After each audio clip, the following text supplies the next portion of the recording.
অসুস্থ হলে জীবন রক্ষায় হাসপাতালকেই বেছে নেন মানুষজন। সেখানে চিকিৎসক নার্সের সেবায় সুস্থ হয়ে নতুন জীবন পেয়ে থাকেন বহু রোগী। হাসপাতালে আগত রোগীদের উপযুক্ত চিকিৎসা সেবা মিলবে এমনটাই স্বাভাবিকভাবেই কাম্য সবার।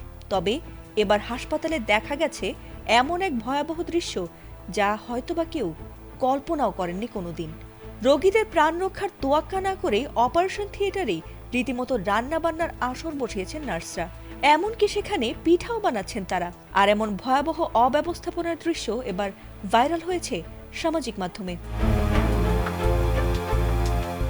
দুঃখজনক হলেও সত্য যে ভিডিওটি অন্য কোনো দেশের নয়, বরং তা ঘটেছে আমাদের দেশের ফেনী জেলায়।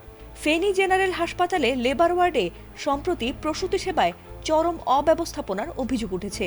সেখানে দীর্ঘ 2 বছর ধরে সবার আড়ালে এমন ভয়াবহ কাণ্ডকেই রীতিমতো অভ্যেস বানিয়ে ফেলেছিলেন দায়িত্বরত কয়েকজন নার্স। একদিকে যখন অস্ত্রোপচারের প্রস্তুতি চলে, ঠিক তার পাশেই তখন চলে আসছে চুলা জ্বালিয়ে রান্নাবান্না, এমনকি পিঠা বানানোরও আয়োজন। ভাইরাল হওয়া সেই ভিডিওতে দেখা গেছে রান্নার সরঞ্জাম ধুয়ে নিয়ে এসেছেন এক নার্স, আর আরেকজন সিনিয়র নার্স যিনি সে অঞ্চলের বিখ্যাত খোলাজা পিঠা বানাচ্ছিলেন। এছাড়াও ভিডিওটিতে ঘুরিয়ে ঘুরিয়ে আশেপাশের নোংরা পরিবেশ ও চিকিৎসা সেবার বেহাল দশাই যেন বারবার দেখানো হচ্ছিল। যেখানে জীবাণুমুক্ত পরিবেশে সিজারিয়ান অপারেশন পরিচালনার কথা, সেখানে অপারেশন থিয়েটারই ব্যবহার করা হচ্ছে রান্নাঘর ও বিশ্রাম কক্ষ হিসেবে। এতে করে মারাত্মক সংক্রমণের ঝুঁকিতে পড়ছেন প্রসূতি মা ও নবজাতকরা। এই ঘটনায় জেলা জুড়ে তোলপাড় সৃষ্টি হলে নড়েচড়ে বসে প্রশাসন। সিনিয়র নার্সদের এমন দায়িত্বজ্ঞানহীন আচরণে ক্ষুব্ধ হয় হাসপাতাল কর্তৃপক্ষ।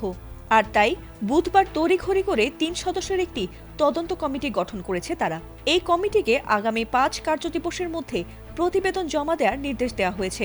এদিকে এমন ঘটনা প্রকাশ পেতেই রোগীদের স্বজনরা বলছেন, যাদের দায়িত্ব মানুষের জীবন রক্ষা করা, তাদের কাছ থেকেই এমন চরম অবহেলা ও নিরাপত্তাহীনতা পাওয়া অত্যন্ত দুঃখজনক। দ্রুত কার্যকর ব্যবস্থা নিয়ে লেবার ওয়ার্ডের শৃঙ্খলা ও স্বাস্থ্যবিধি নিশ্চিত করার দাবি জানিয়েছেন তারা। ফাতিমা সুলতানা, এটিএন বাংলা।